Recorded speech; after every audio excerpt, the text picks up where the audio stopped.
I was asked recently how I became an oncology massage specialist, and the honest answer is it was kind of unavoidable, but in a really good way.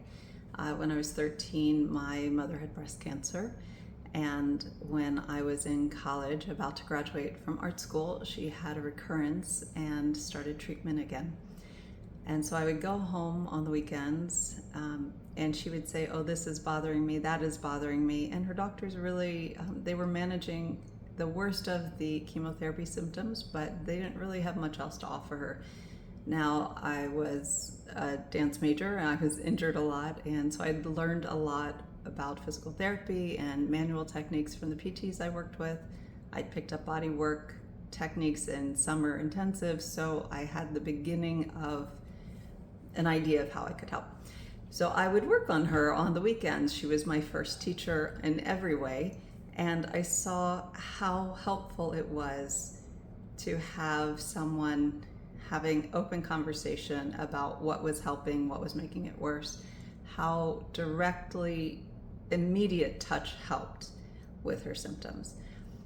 Fast forward a few years later, she passed, and then I found out I had breast cancer, and I would have given almost anything to have people work with me, work on me.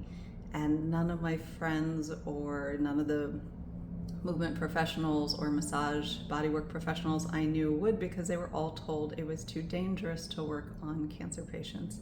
And I felt very isolated, and I didn't want anyone to feel alone in their own body without the resources that could help them negotiate feeling okay in their own skin. So I went about educating myself. I spent a lot of time at the medical textbook bookstores and at the libraries, and became a specialist in working with breast cancer patients, which then got me interested in working with other cancer patients, which got me interested in what is lymphedema and how do I work with it. And then, oh my goodness, I developed lymphedema and nobody really was giving me information to help. So it was inevitable that I was going to become an oncology massage specialist and a lymphedema therapist. And I don't begrudge any minute of it. I love this work. It is so life affirming, and there's a deep satisfaction in being able to sit with someone when they're having a challenge and at least discuss what are the ways that I can help, or what do you need me to do? Because people open up in a way with their therapist that they might not with their family and friends, and sometimes not even their medical team. So I love the work I do. I wouldn't give it up for the world. All right, thanks.